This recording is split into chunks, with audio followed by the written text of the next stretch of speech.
What's up, everybody? Our Bring Back Trophies of War series. This morning we have a German K98 World War II bring back. Jeff, why don't you tell us a little bit about this? Well, this particular gun belongs to a friend of mine. His grandfather brought it back from the Second World War.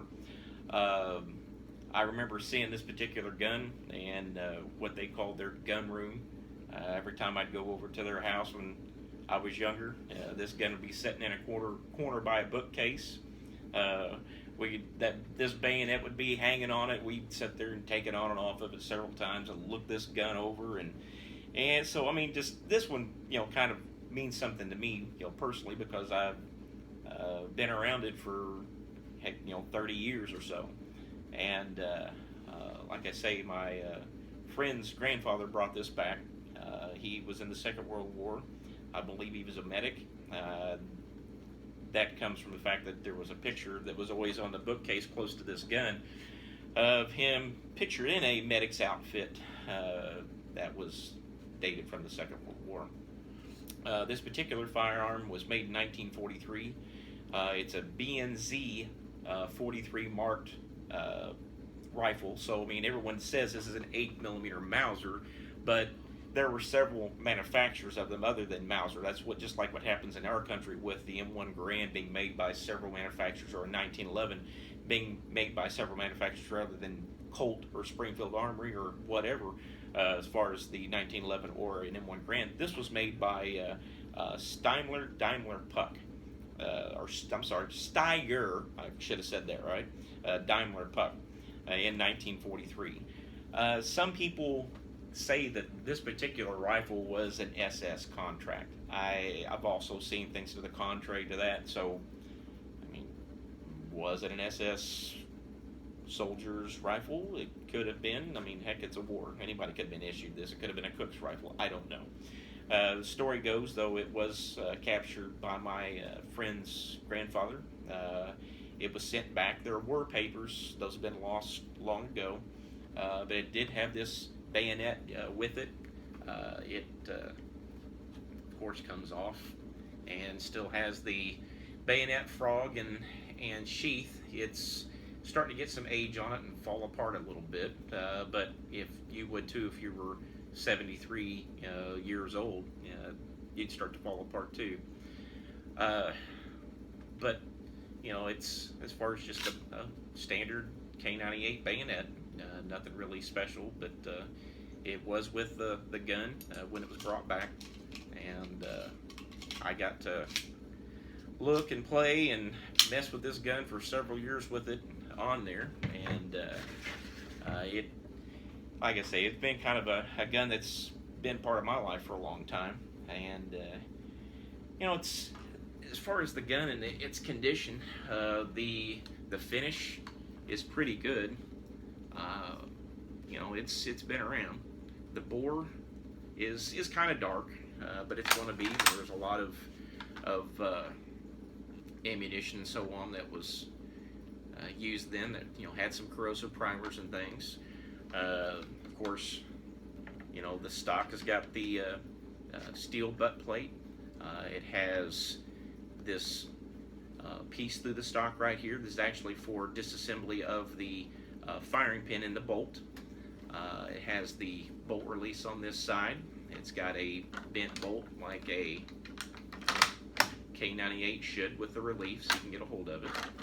All of the numbers on all of the bolt, the tailpiece, the safety, the floor plate, as far as all the bottom metal, everything matches. It's a number matching gun. These were a pretty well thought out firearm, and of course, if it wasn't for the 98, there wouldn't be a sporting rifle out there today in a bolt action. We had the claw extractor, which you still see on several firearms today. The Model 70 Winchester, the United States military copied this gun with the 1903 A3. Like I say, modern sporting rifles today wouldn't be around if it wasn't for this gun. It just got a tangent sight that, goes up right here. Of course, this was fed with a stripper clip or manually, either one, single rounds or the stripper clip. And what's the capacity of that? It'd be 5. There are other guns like the British Enfield that were 10 rounds, but the Americans in the 1903 A3 and the Germans with the Mauser and the Russians with the 9130 or the M44 or whatever all had 5 rounds. Of course, the British had 10, like I was saying at the Enfield. If you'll see, it has the relief right here, so when you get to the end of your stripper clip and you're loading that, you can get your thumb all the way down here rather than having something blocking you.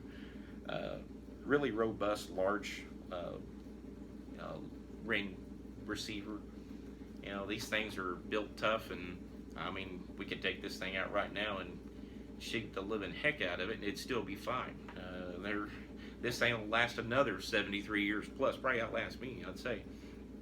But you know, when you see stuff like this and you think about those guys that brought them back and what they had to endure to do that or whatever, I mean, there's a story always to be told by these. And like we've said, and we're going to keep saying, you know, our government should let our soldiers that have been overseas in the last, you know, 15, 16 years to do the same. And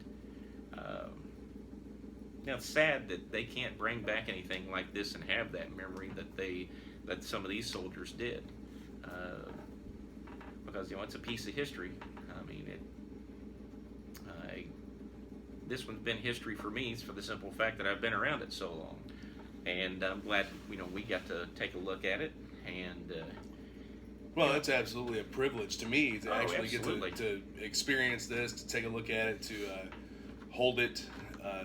You know, whenever I get to check out something like this, you know, I love history, and this is literally holding a piece of history, something that has a story, you know, of something that was a major impact on someone's life. Oh yeah, absolutely. And you think about the man that carried this into battle. You know, did he ever imagine that his rifle would end up in the hands of someone here? Yeah. You know? Yeah, 2 guys in Indiana in 2016, you know. Yeah, it's I doubt that they ever thought it'd get this far.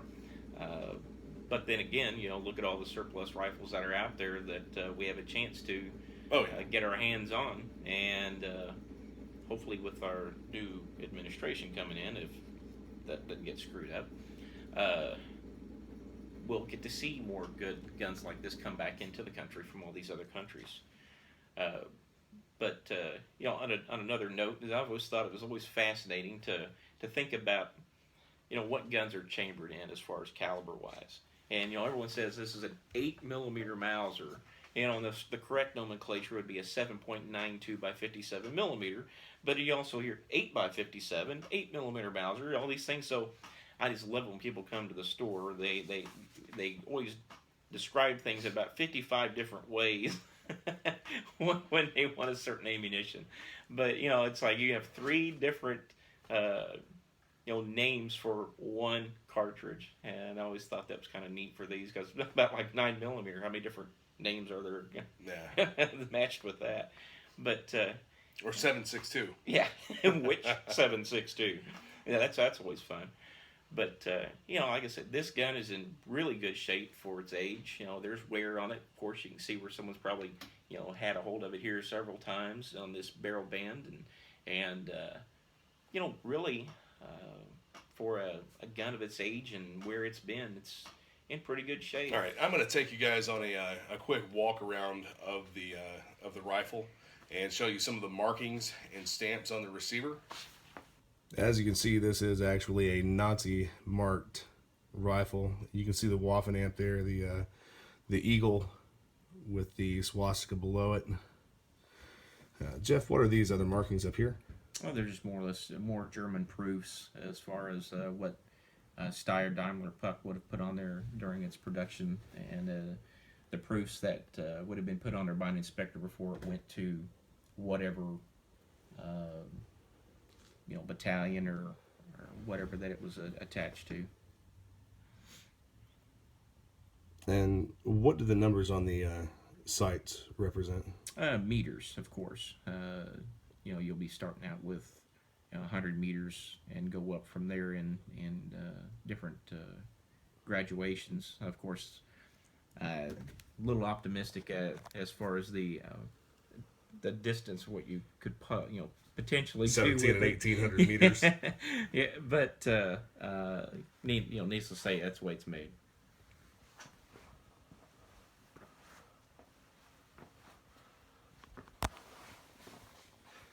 Just giving a walk around here of the rifle.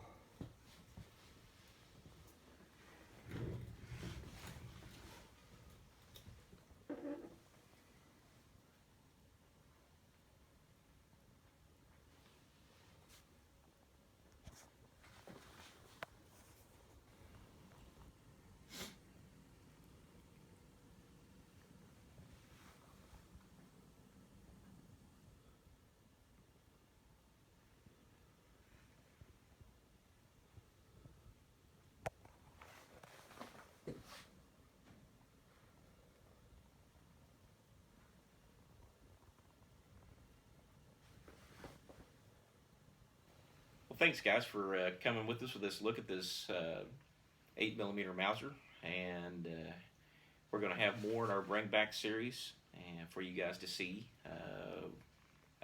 Some more from World War II, and then actually we got some from Vietnam also. So stick with us, keep looking for our other videos, and like and subscribe as far as on YouTube, and of course check us out on Facebook. And Terry, I think we got a bunch more to go, don't we? Oh yeah, absolutely. But we won't be seeing you on the range with any of these. We're not going to shoot them. No. These are relics. I mean, yeah, the people say, "Oh, I can still shoot it," and yeah, they can. But with respect to those that brought these back, we're not going to shoot any of these in this series. Like I say, thanks for coming along, and look for more. See you soon.